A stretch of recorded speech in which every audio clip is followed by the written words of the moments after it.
Hi, welcome to the Mike Down Center for Indiana Politics.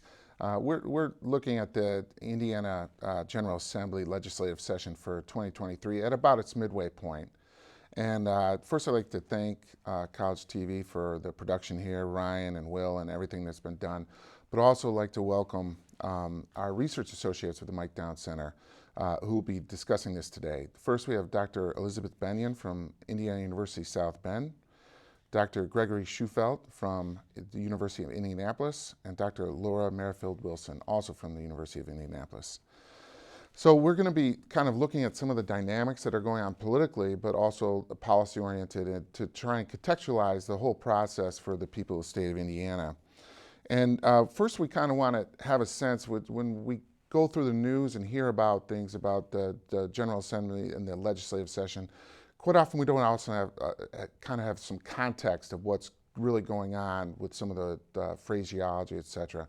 So I was wondering, Dr. Schufelt, if you could kind of just talk generally about the General Assembly and what this legislative session is like for length and what it means politically for the people of the state of Indiana. Yeah, no, absolutely. And thank you for having me. So first, Indiana has what we call a part-time citizen legislature. The members of the General Assembly frequently have outside employment beyond their job as state representatives and state senators. And the part-time nature means that it generally meets in the spring of each year. The way that in Indiana we do things is that we have a biennial budget. So every other year, the legislative session meets and makes a budget for a 2-year cycle. That is the session that we're having right now. So this legislative session generally convenes in early January and ends in late April. In the shorter years, so next year or last year, for example, the legislature meets from January sometime until March. Unlike, say, Congress, that some of us might be familiar with things like Schoolhouse Rock, because the General Assembly only meets part-time, the legislative process is a little bit differently. And since we are passing the halfway point, we are at the process or the moment in time where legislation has to make it through at least one of the two chambers. If a bill starts in the Indiana House of Representatives, it gets assigned to committee, and then eventually would get voted out of committee if a majority of members support it, and then it would go to a full vote of the House. Or a bill can start in the Senate and go through that process there. Once it has passed one of the two chambers, it has to go to the other legislative chamber. And that's about we are right now. If a bill hasn't made it through one of the two legislative chambers, the bill is effectively dead. And so we have about a month and a half or so for legislation to kind of trickle through each of these chambers. But right now, what we're looking for are pieces of legislation that have gotten through at least the House or the Senate, and then the other chamber gets to consider them. For a bill to become a law in Indiana, it needs to pass verbatim. It needs to be the same bill in both the House and the Senate for it to go to Governor Holcomb's desk. If it's slightly different, then the House and the Senate need to reconcile those differences before the end of session, which is going to be that last week in April. Excellent. Thanks for the review. And I think it's important to note that we know a large number of things that are going to be happening then and what could potentially come out. So, you know, in political science, we often talk about the importance of the agenda and agenda setting, and that the legislative sessions don't just start and issues pop up immediately. What are some of the kind of larger things driving what is being considered this year in the legislature? And this question is direct, sorry.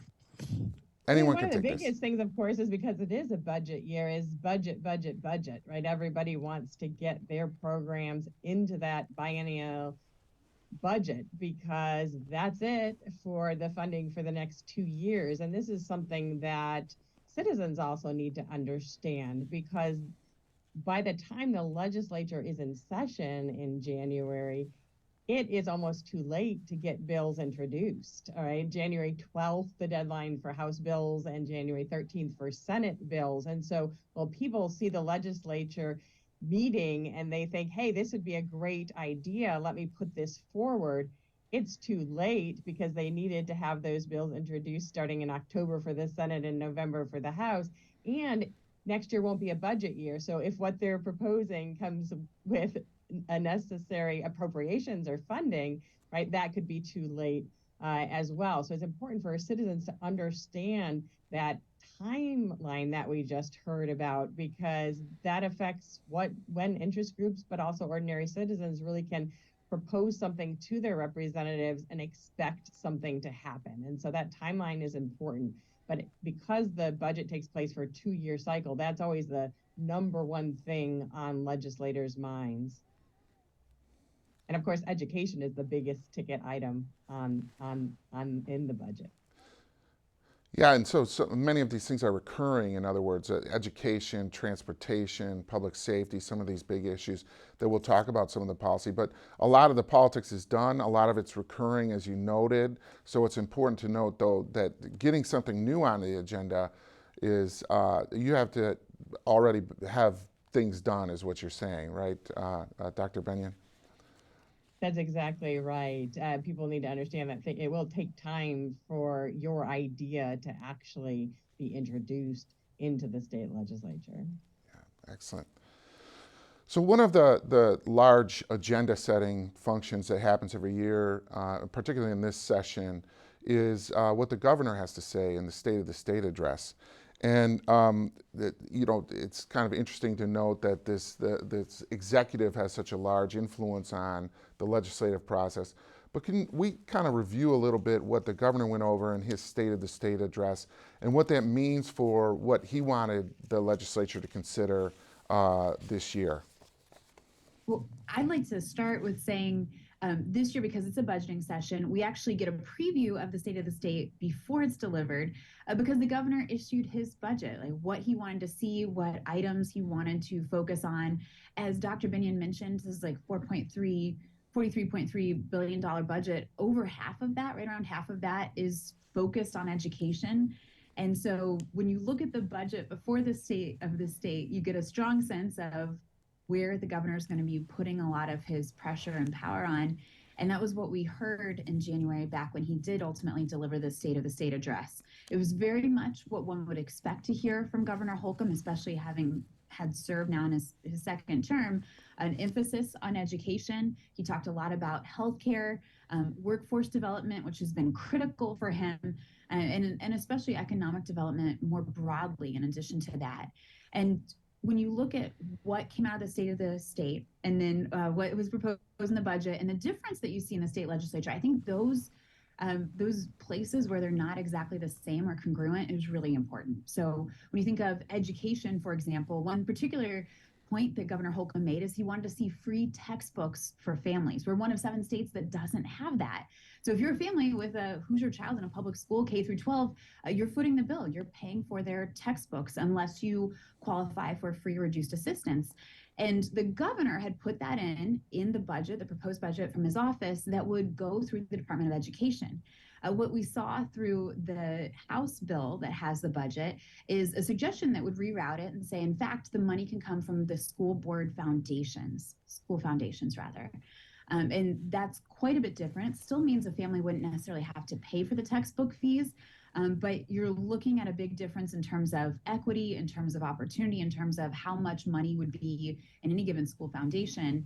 And then, of course, that's money. School foundations get some money from the state, but it's not coming directly from the state budget as it would if it came from the Department of Education. So that's one thing I highlight as a difference. When you see the budget from the governor's office and then the State of the State, you think, okay, this is what we can expect. But we know that the governor hasn't always had a smooth relationship with the General Assembly, and the legislature has their own ideas and thoughts too. And that's one area where you saw, I think, quite a bit of difference. And I think that's important. We talk about the important role that the governor plays in setting the budget, but of course, his role is really advisory for the most point. Sure, eventually the budget will come to his desk for a signature, but the governor can propose what he'd like to see, but ultimately it is the legislature that is going to need to pass a budget. And so we also should keep in mind that Governor Holcomb went really big in his asks this year. I mean, $2.5 billion in new spending, and that's coming off of what we thought was a record year last time due to increased money, more than expected surplus that occurred in April, right before the budget was passed last time around. So that 37.4 billion budget was really considered, oh, this is historic, but now he's asked for even more. And that's one of those sticking points when Dr. Wilson talks about some differences between the governor and the legislators, even though both chambers are led by Republicans. One of the points of contention is always the sticker price. What will this cost, and how big are we willing to go in terms of new spending? And if I could jump in, I think Dr. Benyon made a really good point here, is that Indiana is one of 39 trifecta states where one party controls both the state house, the state senate, and the governor's mansion. And so because of that, it's really this infighting and dialogue that's happening within them is really going to dictate the direction and the policies that are passed. In Indiana, the Republicans have a supermajority. So while the Democrats can participate and can be part of the debate, a lot of this is happening amongst the Republican caucus themselves. No, these are excellent points, and I think, you know, part of what came in the narrative of the budget and the state of the state was a sense that quite often here in economic development and state politics more generally, what states should concentrate on? Should they be kind of friendly to business, low taxes, this kind of thing? Should they be highlighting the quality of life issues that people could be having, or some of the more generalized quality of life kind of measures, human capital, educational systems, and all this? And he seemed to really hone in on these in a way of, as you all have mentioned, of really high levels of expenditure on higher education, even in K through 12, and some of the kind of quality of life issues as far as state parks and rails to trails, some of these other elements, and focusing in even on HBCU development and investments. So one thing to note was kind of how popular this was, particularly among the minority leader, Phil Giaquinta. So he almost seemed very positive when this budget was out and the state of the state. So how do you make sense of the, as noted in this trifecta state, these divisions between the governor and some of the legislative leaders? Where is this coming from, or how's this playing out politically? It seems like sometimes those ideological differences are more important than necessarily partisan.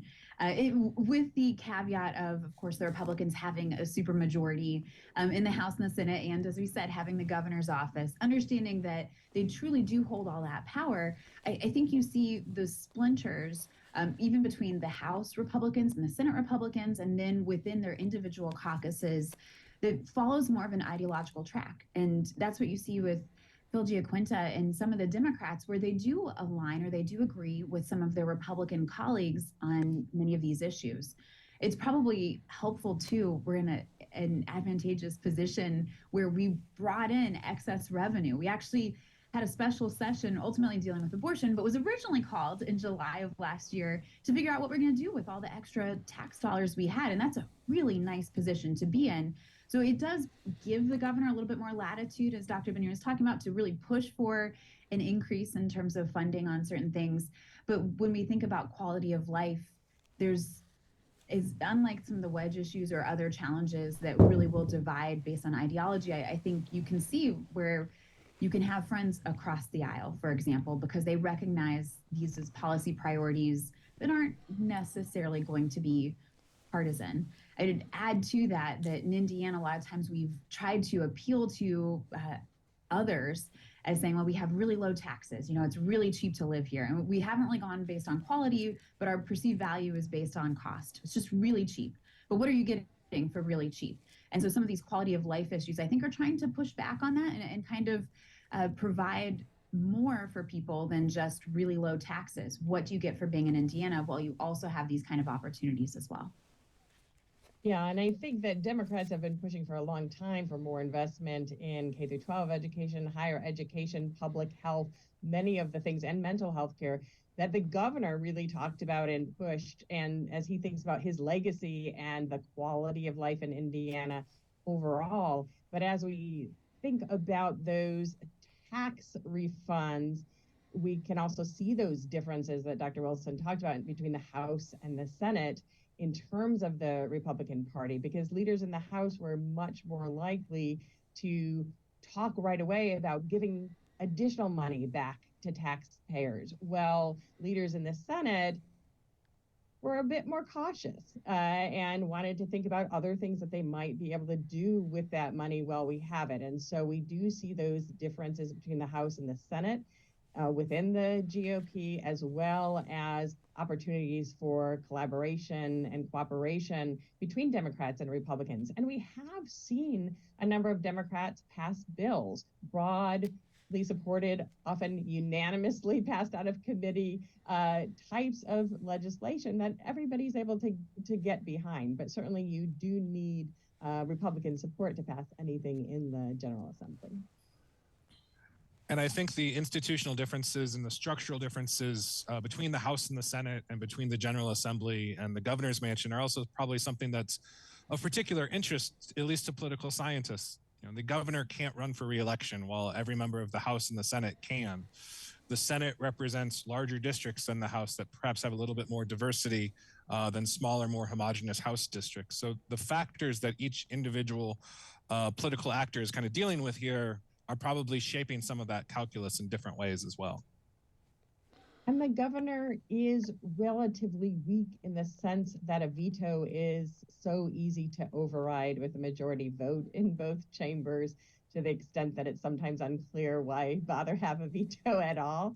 And so that also affects the dynamics. You need the power of persuasion. He needs to court as broad support as he can and use that bully pulpit of public opinion to try to get his legislative agenda items passed. Excellent. Is there a sense, I mean, before we move on to some of the other issues being considered, is there a sense of whether these new expenditures and versus kind of income tax, rebates and giving back to is there a sense between the House and the Senate which one of those is kind of winning out at this halfway point, midway point? I think one of the things that's interesting, if you look, as I would recommend that viewers do at Legiscan, at what has actually passed, what we know for sure right now, it is a lot of bills that are about honoring, recognizing, celebrating, right? These are these symbolic politics kind of bills. It's very targeted, symbolic legislation that passes unanimously, with bipartisan support. And as we talk about these bigger issues, whether social issues or economic issues, we are still waiting to see what will happen, as most of these bills really have just gone over to the other chamber for consideration and ultimately will come back to conference committee to reconcile them.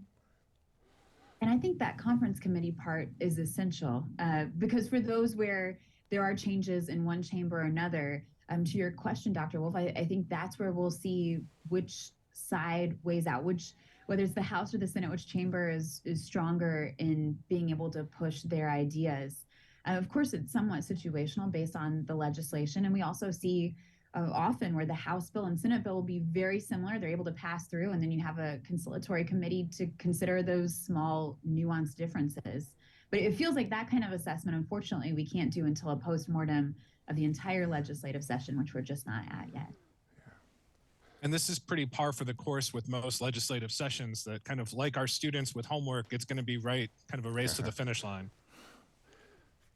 Excellent. Wow, and maybe professors are in there too in their preparation. But one kind of quick question is, some of the big policy areas we've talked about.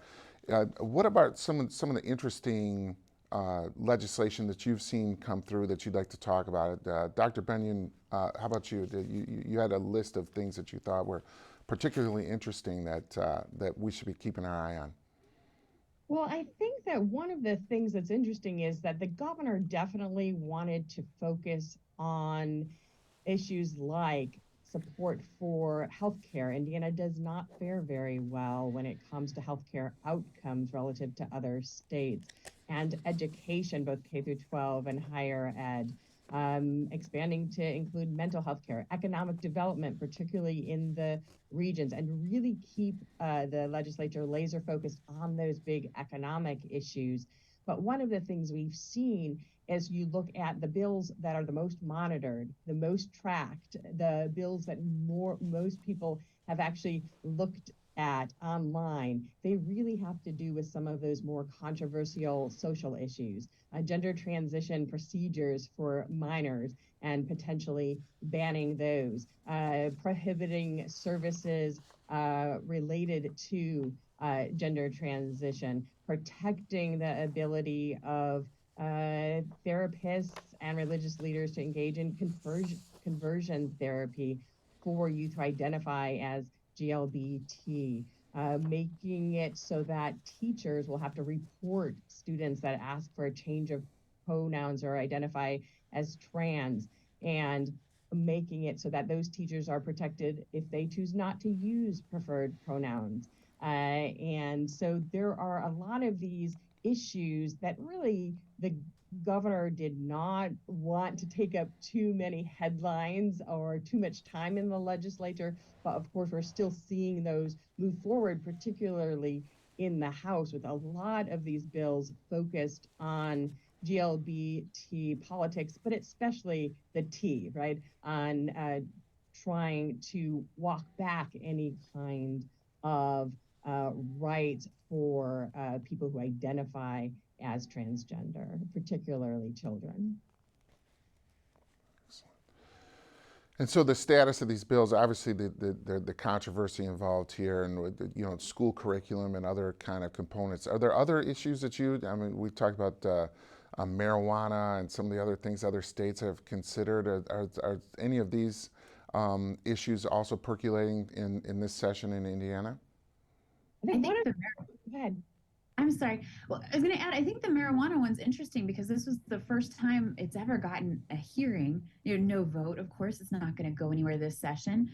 But that's one where we've seen our neighboring states be successful in passing medical and even just traditional marijuana legislation. To get a hearing in Indiana feels like a huge boon. And we do see oftentimes legislation proposed again and again and again. And eventually, sometimes hearts and minds change. The one other thing I'd add that I think is important, that to Dr. Binion's point, there's a lot of important stuff that doesn't always get focused on. It's not necessarily what the governor would want to talk about.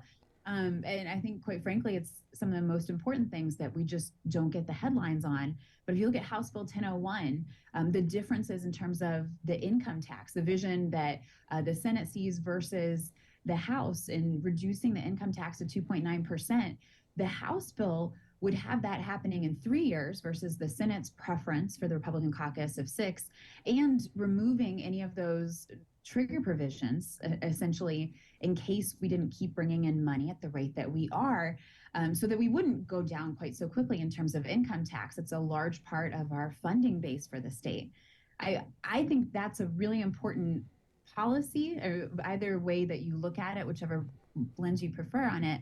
But I think it's especially important because you're looking at two different perspectives of risk. For the House Republicans, they're saying we can do this faster, we don't need the guardrails, this is unnecessary. And the Senate Republicans, or that chamber, is saying, no, I think we need to slow down. We want to have all these protections in place. And it's income tax, right? This applies to most people that are paying attention, but just not maybe getting quite the same amount of attention as some of the other hot button, or especially those traditional wedge or social issues.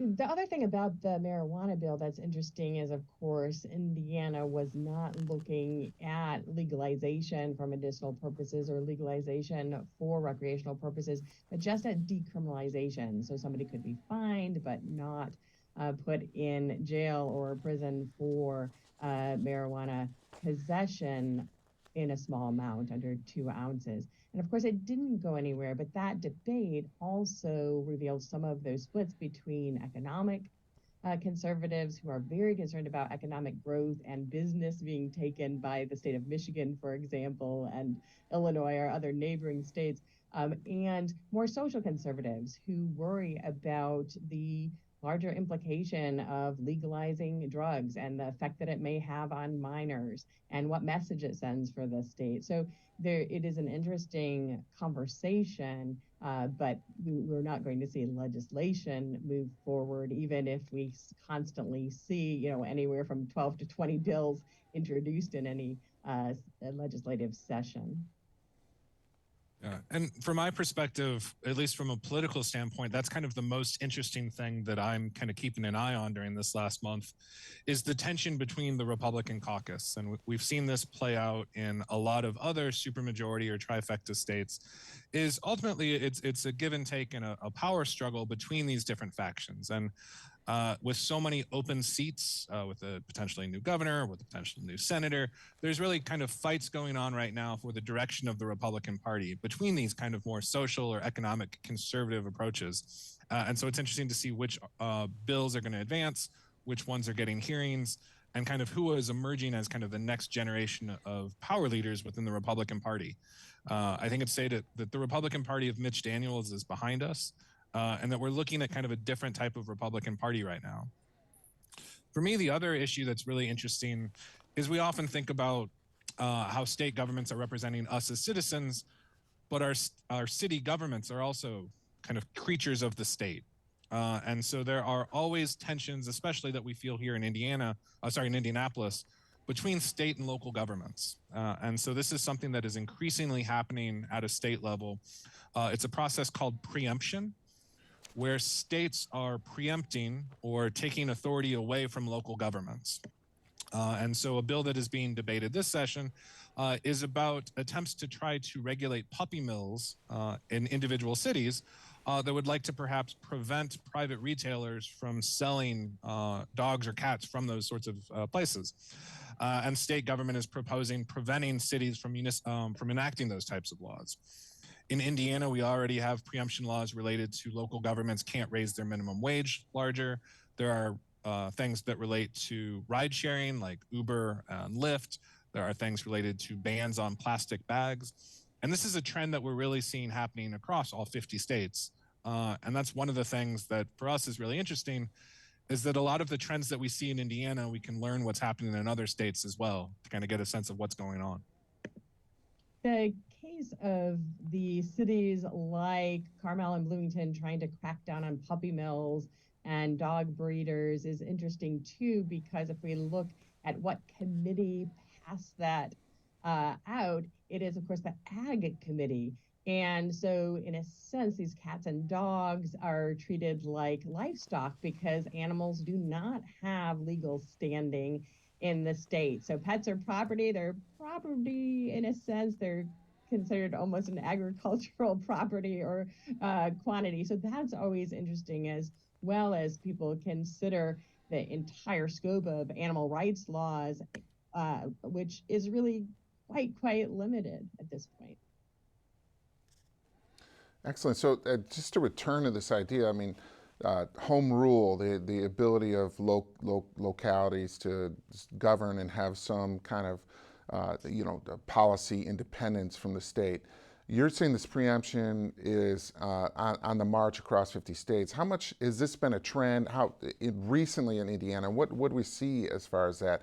I mean, looking forward, do you think this is going to be something that we continue? Are we on the forefront of this, or are we kind of following what is patterns on some of what's happening in maybe these other trifecta states, as you said?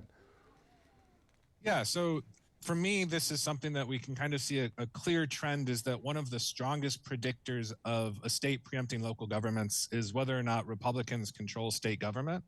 So in states that are controlled by Republicans, there's an increasing tension between conservative rural Republican legislators and large urban Democratic cities. And the fact that our parties are so geographically sorted is leading this to becoming something that's happening more and more across states, not just Indiana. Another thing that is really kind of playing into this is the role that interest groups play. Interest groups write what we call model bills or model legislation. And so the idea is crafted at a national landmark, at a national level, and then is given to state legislators, and they just simply kind of copy, find, and replace and put their state in. And so these aren't necessarily responding to pressing issues happening in a given state, but is part of a more kind of broad-reaching concerted effort to legislate on certain policy topics and ensure that local governments can't kind of deviate from that. And to be fair, local governments are created under state constitutions. So, like they have different agreements. I guess it's different if you're talking county versus city. But with the question of home rule, I think there is that state constitutional argument that we can create you and destroy you as a state. So cities don't necessarily have the same level of rights. I would say, as Dr. Schufelt mentioned earlier, in Indianapolis, a lot of times it does feel like there's an extreme push and pull between the state, which of course capital located right here, but also the city. And you can look back just a few years ago when the state General Assembly changed the way our city government looked, taking out 4 of the ad hoc seats as part of the city county council and just limiting it to the 25 districted seats, which did change some of the composition, some of the policy. And the state absolutely has the right and the ability to do that. But it's interesting to see the influence of state government in your city government as well. We often see this in St. Joseph County as well here in northern Indiana, which is even our commissioners are elected in districts, which is very different than what happens in most counties where they are elected county-wide. And those often have to do with in terms what the partisan composition of your state is. And so what you'll see in the laws is, okay, if your county is between this population and that population, and it's clear that it applies only to 1 county or 2 counties, and it was even adjusted after the census to still apply to only those counties. And so there are some cases winding through the courts to say, is it fair to single out specific counties for disparate treatment under the law? So we do see this kind of push and pull with the local governments. It's interesting because people will often talk about the fact that in general, Republicans favor devolution, move power from the federal government down to the states. But of course, they often today do not favor that same devolution to local governments, particularly local governments that are controlled by Democrats. But as Dr. Wilson said, really those local governments do not have that same constitutional claim that the state governments have because they're not mentioned in the U.S. Constitution. So they are creations of the state. And we're seeing a lot of that attempt to regulate what it is that cities can do. And this includes what schools can do, what school libraries can do, what public libraries can do.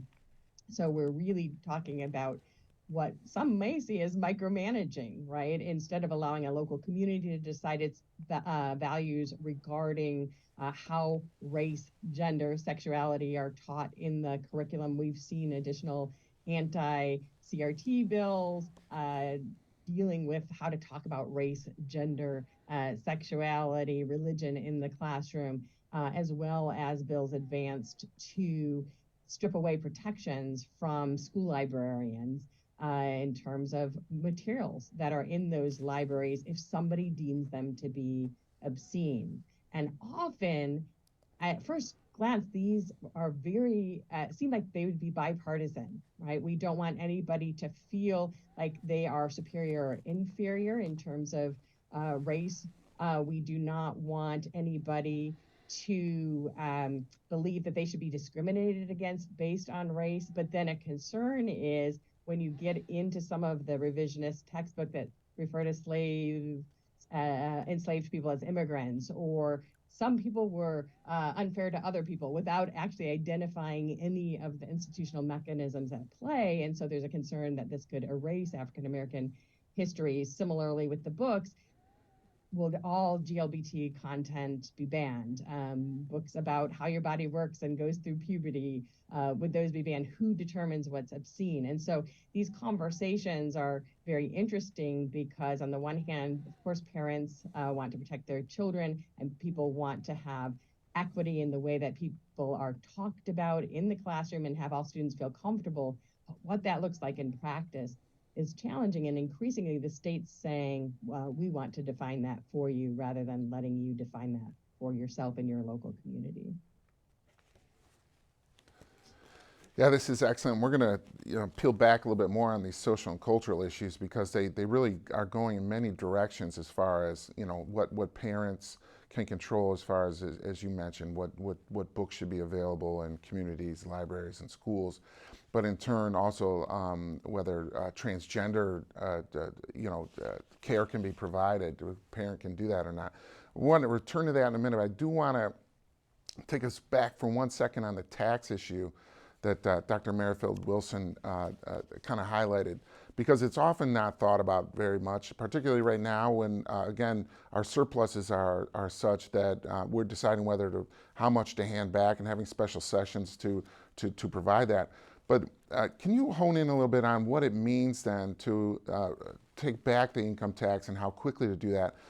Are we doing this in a period where the economy is doing well, relatively tax receipts are high? What happens if, under those different conditions of what the House and the Senate are doing, if we should suddenly go through a recession or something else? What does that mean for the budget? Are there under those two different conditions? Well, that's what those trigger provisions are. And I think you're highlighting exactly the challenge, whether or not we have those or we don't. The Republicans in the Senate argue that they are necessary. And the trigger provisions are a series of guardrails that would say if certain things happen. So the economy looks good right now. If things were to change, right, we would have these as essentially guardrails. If you were driving on a very fast road and heaven forbid your car started to tip, it would prevent you from falling entirely. And to have the trigger provisions would make sure that we aren't just cutting right down to 2.9%, regardless of what happens, because yes, the economy is good now, but that doesn't mean it will be tomorrow or the next day or the day after that. The House Republicans don't see that as being necessary. And I think it is truly a difference in assessment of risk, but they would say we don't need to have the provisions. The language that some of the Republicans in the House have used has said they're unnecessary, that they're just a waste, essentially.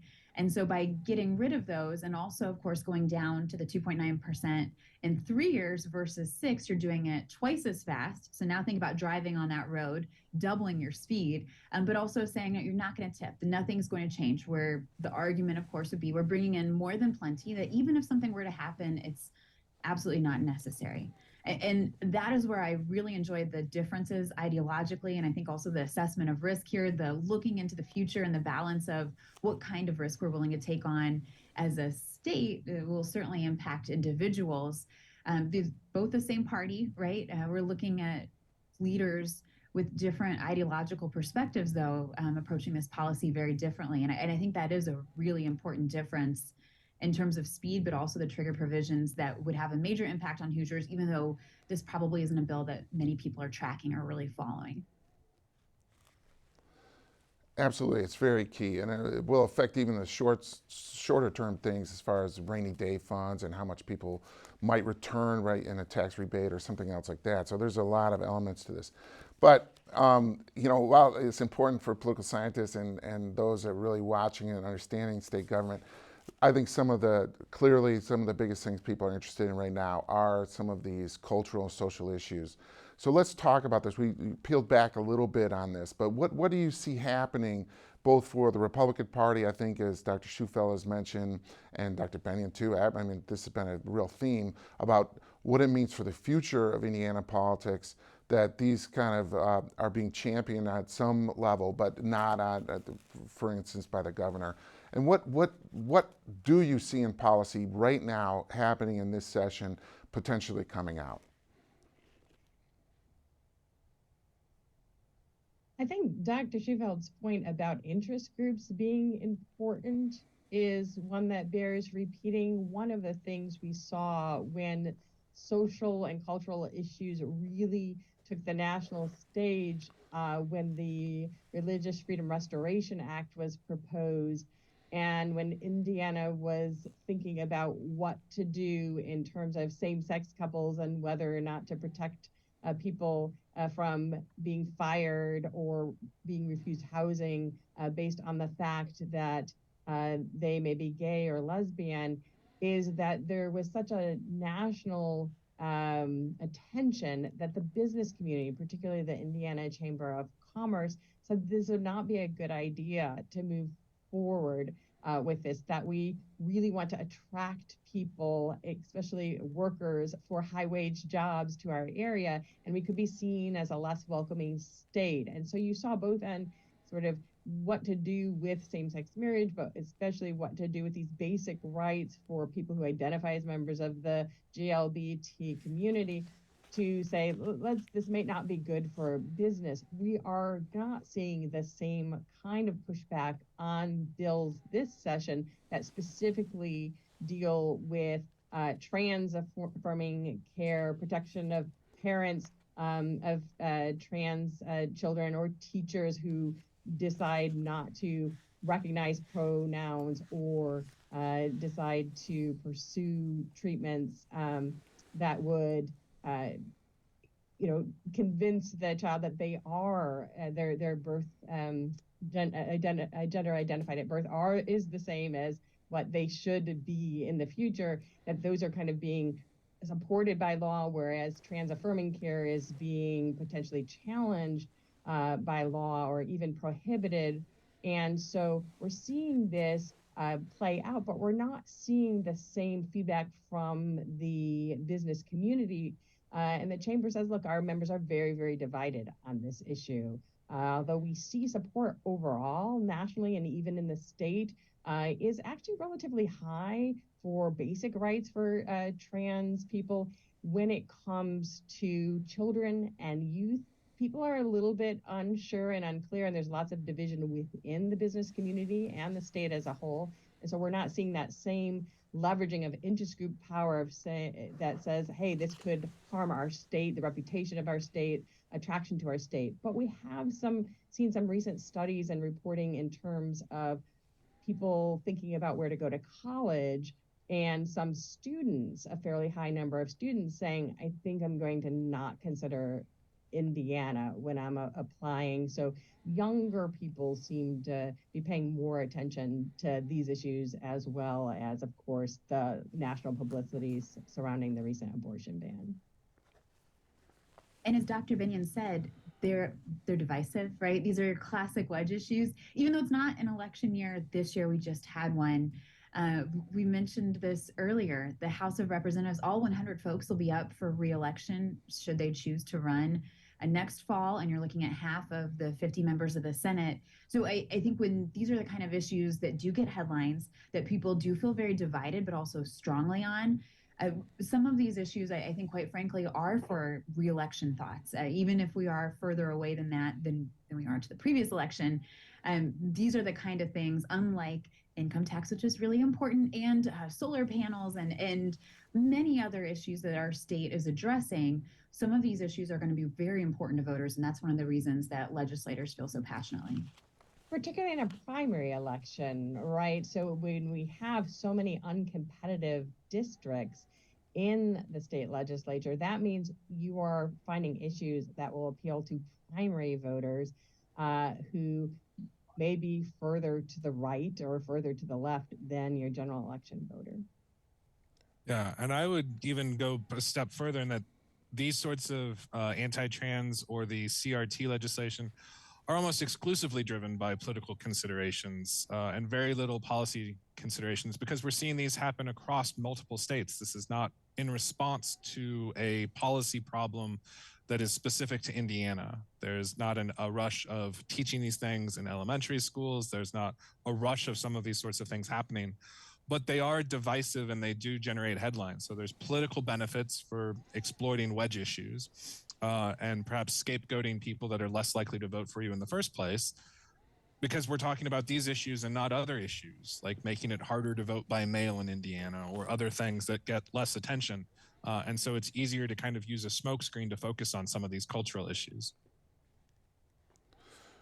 Right, and with the interest groups, when we talk about the children, the transgender identifying children, the American Medical Association, American Psychiatric, and even pediatricians, are we losing out on some of the kind of influences that used to drive state legislative agendas and kind of this policy, and because of the nationalization that Dr. Schufel, you talked about earlier, and some of these other pressures in the primary that were just mentioned as well? I think one of the things you mentioned is these professional associations who say, based on our research, conversion therapy is more harmful than helpful, or based on our research, uh, many trans people who identify that way actually find gender dysphoria is in fact minimized once they do transition. But the story of the person who transitioned early and then realized they made a mistake and detransitioned is more powerful. That one testimony of that young person in the state legislature versus the testimony of organizations with years of experience, professionals. I think that is not just in Indiana, that's across the states, that's across the country. The sort of anti-intellectualism, the idea that all studies are somehow biased, right? The idea that we really individual stories and individual belief systems are more important than medical research, research on public health, research, and that's just something that we're seeing in terms of the relative importance of different kinds of testimony. Good. Looking forward now, is the session still continues, and you've all raised some very important aspects that still have to, whether or not one of the chambers finishes something, that the committees will have to get together to kind of iron out the differences here, and what's being sent to the governor's desk, and potentially vetoes being faced, and reconsideration of those. What are you looking to? I mean, people are going to be doing their taxes, baseball season starting. I mean, there's a lot of stuff going on. What should people kind of really concentrate on in your mind over the next month before this session ends? Well, I think you mentioned the word veto, and it's not just whether or not the governor will veto, it's the presumed inevitability that it will be overturned by the state legislature. So particularly if we're talking about like the gender affirming care ban, I'm interested to see what the governor will do there. I'm interested, of course, in seeing if the state legislature uses the supermajority muscle and overturns it. Since he's been in office, I've had 7 of his vetoes overturned. Governor Holcomb has.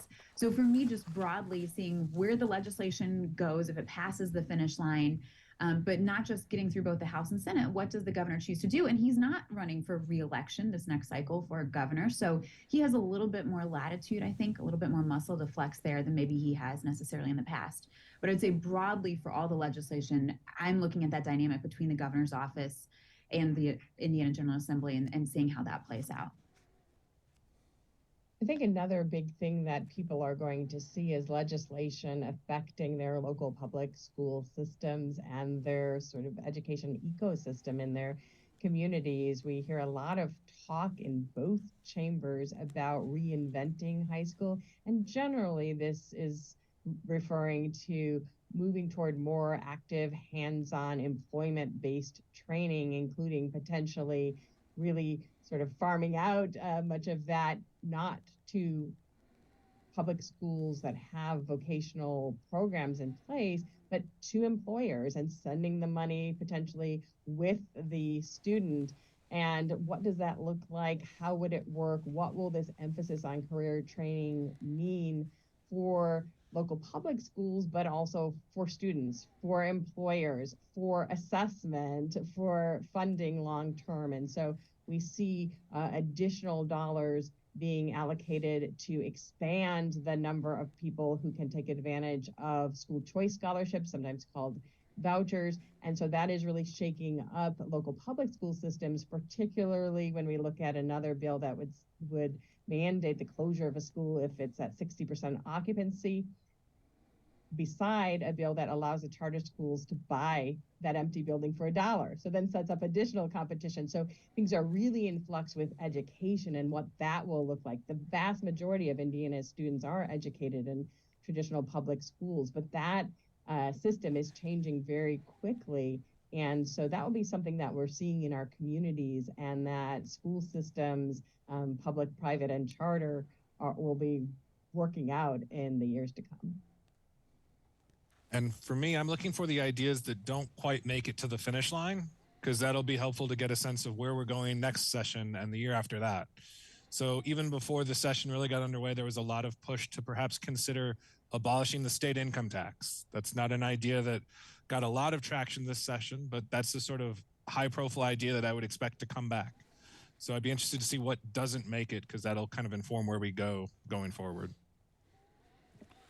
Excellent. Well, thank you very much. Again, we're going to be doing a post-mortem of this session here and, after a while, but I can't thank enough Dr. Gregory Schufelt, Dr. Laura Merrifield Wilson from the University of Indianapolis, and Dr. Elizabeth Benyon from IU South Bend. And again, thanks to Will and Ryan for the production of this. This is a great service you do. So the Mike Down Center for Indiana Politics will continue to discuss these big issues with our research associates and make sure that we provide cutting edge information for the people of the state of Indiana. So thank you very much.